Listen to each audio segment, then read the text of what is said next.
Assalamualaikum warahmatullahi wabarakatuh. Kembali lagi di channel Kiki Novitri. Pada hari ini kita akan membahas materi prakarya kelas 7 semester 1 bab 1 mengenai kerajinan serat. Ya, kerajinan serat ini ada di materi pertama bab 1. Nah, namun sebelum kita mulai, kita harus bersyukur terlebih dahulu nih, karena pada saat ini, saat kalian menonton video ini, kalian masih diberi kesehatan oleh Yang Maha Kuasa, dan kita berdoa pula agar dijauhi dari pandemi yang sedang melanda dunia ini, agar pandemi ini segera berakhir dan kita para pelajar dapat kembali masuk ke sekolah dan bersua dengan para guru dan juga teman-teman. Oke, pada kesempatan kali ini saya akan menyajikan video materi prakarya kelas 7 semester 1 ya, mengenai kerajinan serat. Baik, kita mulai. Kita mulai dari pengertiannya dulu ya. Pengertian serat. Nah, serat itu apa sih? Kita mungkin sering mendengar ya, serat. Nah, serat itu adalah suatu jenis bahan berupa potongan-potongan komponen yang membentuk jaringan memanjang yang utuh. Ya, jadi bisa kita lihat kadang tuh serat mungkin bentuknya seperti benang ya, panjang-panjang dan halus. Nah, itu dapat dikatakan sebagai serat. Nah, lalu serat ini terbagi menjadi berapa? Serat itu terbagi menjadi dua macam ya. Ya, serat terbagi menjadi dua macam. Yang pertama adalah serat yang berasal dari tumbuhan, dan yang kedua adalah serat yang berasal dari hewan. Nah, tentunya kalau dari tumbuhan itu dari tanam-tanaman. Kalau dari hewan, ya dari hewan ya. Nah, sekarang kita bahas nih, karena nggak semua tumbuhan dan nggak semua hewan dapat memiliki dan dijadikan serat. Yang pertama kita akan bahas adalah serat tumbuhan. Nah, serat tumbuhan itu terbagi menjadi beberapa bagian. Jadi tidak semua tanaman, tidak semua bagian tumbuhan itu dapat dijadikan serat. Nah, yang pertama yang dapat dijadikan serat adalah yang berasal dari biji. Nah, ini ya, seperti gambar yang di samping ini berasal dari biji. Nah, ini biji apa? Ini adalah biji biji kapas ya, biji kapas dan juga biji kapuk. Nah, seperti yang kita ketahui, biji kapas ini biasanya kita gunakan sebagai alat kosmetik ya, untuk membersihkan tubuh kita. Dan kapuk ini apa fungsinya? Kapuk ini biasanya digunakan sebagai bahan isian bantal. Nah, selain dari biji, kita juga dapat membuat serat tumbuhan itu dari batang. Ya, nih yang di sebelah ini berasal dari batang. Nah, batang apa ini yang ada di sebelah kita? Yang ini adalah batang anggrek. Ya, batang anggrek. Sedangkan yang ini adalah batang melinjo. Ya, kalau kita beli sayur asem tuh, nah itu kan ada daunnya dan bijinya. Nah, selain daun dan biji yang bisa kita makan, batangnya juga itu bisa kita manfaatkan untuk kerajinan serat. Nah, selain batang anggrek dan melinjo, ada batang-batang yang lain seperti batang mahkota dewa, batang beringin, yonkori, flax, jute, rosella, dan lain sebagainya. Oke, tadi kan sudah dua ya, dari biji dan dari batang. Sekarang tumbuhannya bagian apa lagi nih? Nah, selanjutnya adalah bagian daun. Ya, yang ini adalah bagian daun.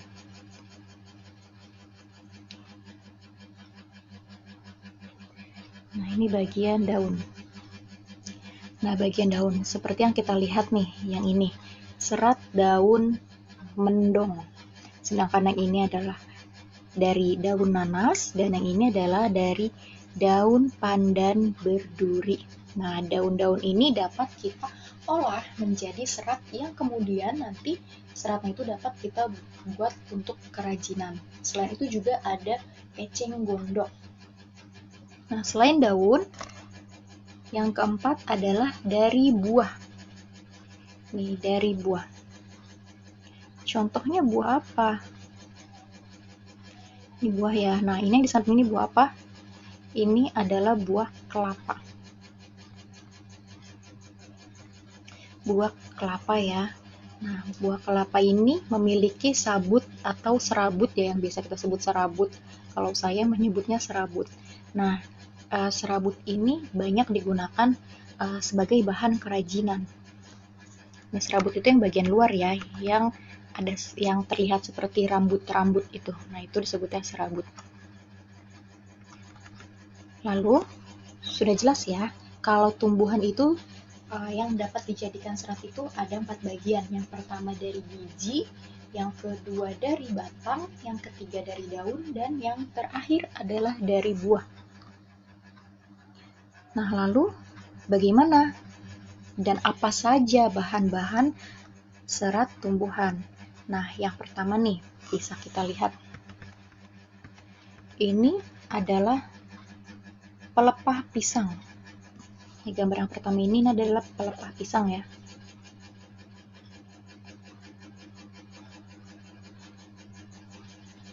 Nah, ini adalah pelepah.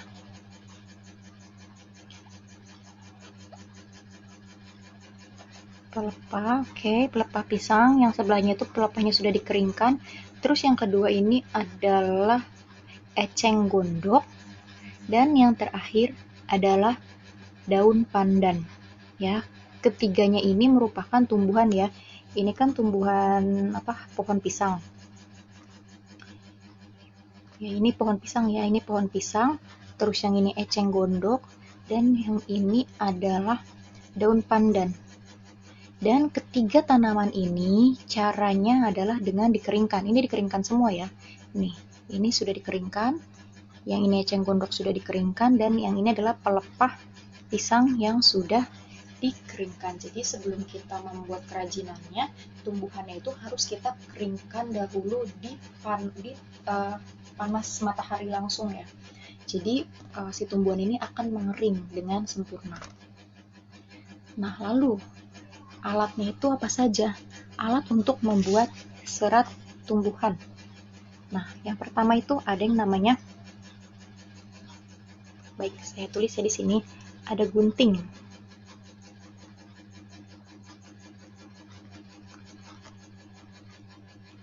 Ada gunting, lalu ada cutter, lalu ada pisau,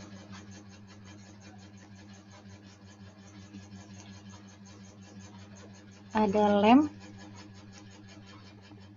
tembak. Lalu ada apa lagi? Ada alat jahit ya.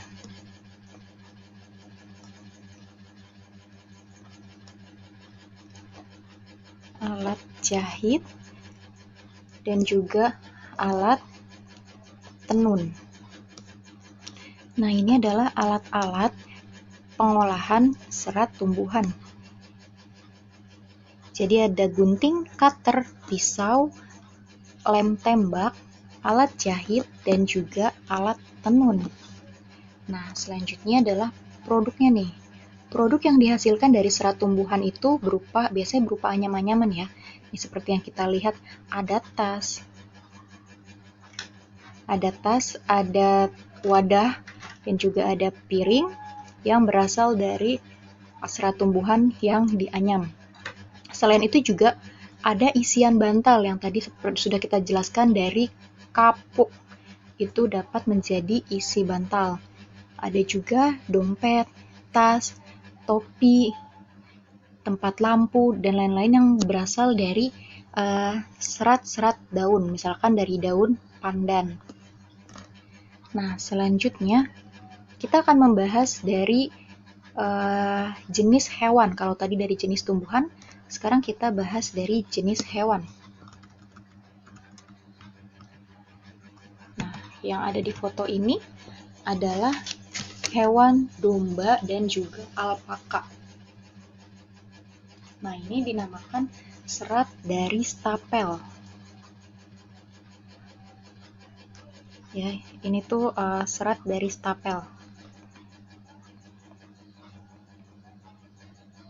Nah, serat dari stapel ini disebut juga dengan wool. Wool ya, jadi rambut hewan yang disebut dengan wool. Nah, contohnya ini hewan apa saja? Hewan domba, alpaka, unta, kasmir, mohair, kelinci, dan vicuna. Nah, terus hewan apa nih yang paling sering digunakan? Yang paling sering digunakan dan yang sering banget kita dengar itu berasal dari bulu domba. Bulu domba ini banyak sekali digunakan untuk bahan-bahan kerajinan. Nah, selain serat dari stapel, lalu ada serat dari hewan ulat sutra. Serat kepompong ulat sutra atau yang disebut dengan serat filamen.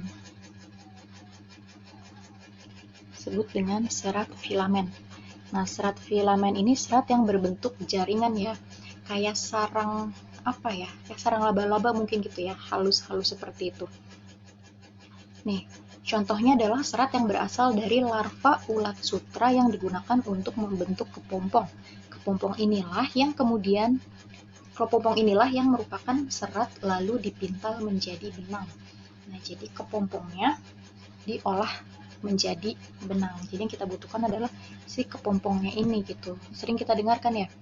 Misalkan kain sutra, bajunya bahannya apa? Bahan sutra. Biasanya dari bahan sutra itu sangat lembut. Nah, ini yang disebut dengan serat dari filamen. Jadi kalau hewan itu ada dua macam ya. Bahan seratnya yang pertama dari stapel atau dari rambut-rambut hewan yang kemudian menjadi wool, sedangkan yang kedua adalah dari filamen. Filamen itu jaringan-jaringan yang biasanya berasal dari larva ulat sutra. Nah, lalu bahan serat hewan itu apa saja? Tentu hewan, seperti yang di sini nih, domba. Ya, domba kemudian menjadi benang wool, bahan wool ya. Terus apalagi? Ada bulu alpaka yang kemudian menjadi bahan wool juga, dan yang ketiga adalah ulat sutra dari kepompong. Nih, serat sutra yang berasal dari kepompong. Lalu prosesnya itu apa saja? Nah, proses pembuatan dari serat hewan ini yang pertama adalah pencukuran. Bentar ya, situs dulu.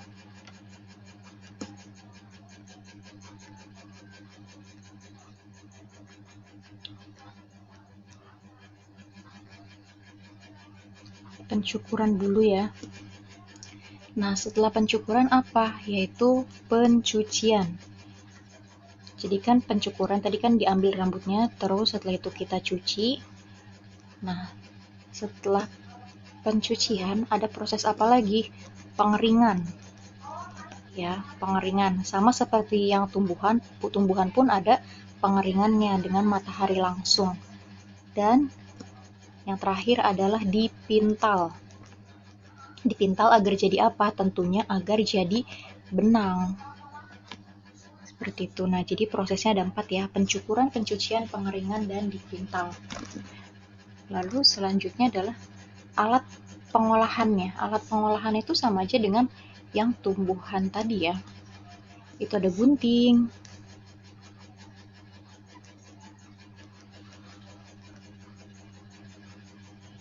Ada gunting. Terus ada pencukur bulu,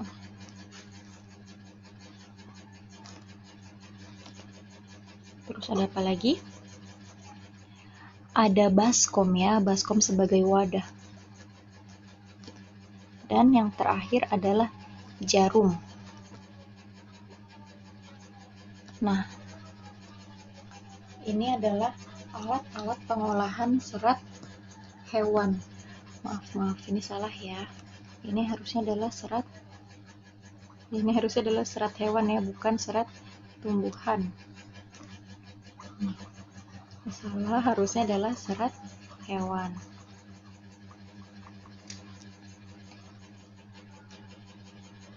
Nah, selanjutnya produk dari serat hewan. Nah, ini ya, ini ada shell dan juga ada rompi yang berasal dari wool. Dan juga biasanya ada kain-kain ya, ada kain-kain yang berbahan sutra. Selanjutnya adalah pengolahan bahan serat. Pengolahan bahan serat yang pertama adalah pemintalan. Nah, pemintalan ini tapi pengubahan kapas menjadi benang. Jadi saat kapas menjadi benang dinamakan pemintalan. Lalu yang kedua adalah penggulungan benang hasil pemintalan. Tadi kan udah jadi benangnya, terus digulung ya. Ini alat gulungnya. Terus setelah digulung, pencelupan warna. Kita pemberian warna dulu nih. Ingin dijadikan warna apa satu gulungan benang itu? Setelah pencelupan warna, maka yang kita lakukan selanjutnya adalah penenunan benang. Nah, jadi seperti ini. Seperti ini ya prosesnya, ke sini. Yang ini ke sini. Dan yang ini ke sini. Nah, baik. Lalu selanjutnya proses produksi kerajinan bahan serat. Nah, yang pertama ini ada yang namanya tenun.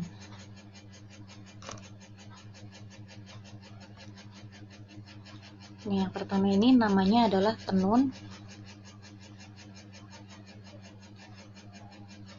Terus ada teknik jahit.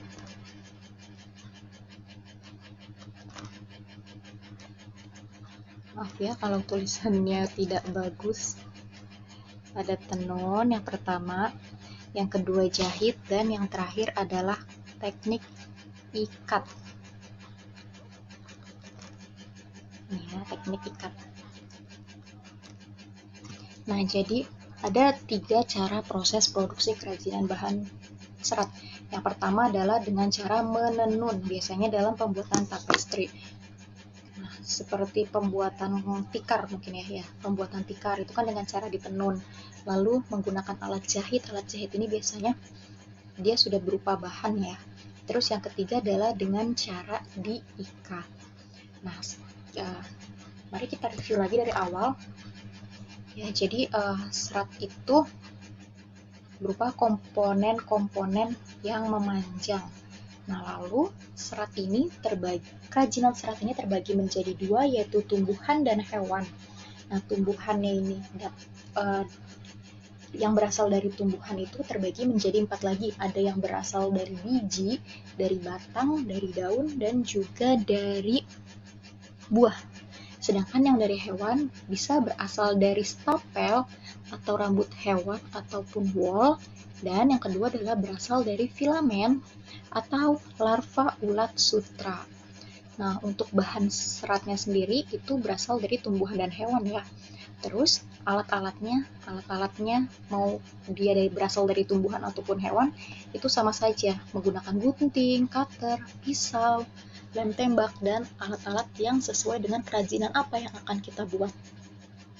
Lalu produk-produk yang dihasilkan pun itu adalah produk-produk yang produk-produk yang alamiah, karena kita memanfaatkan sesuatu yang berasal dari alam.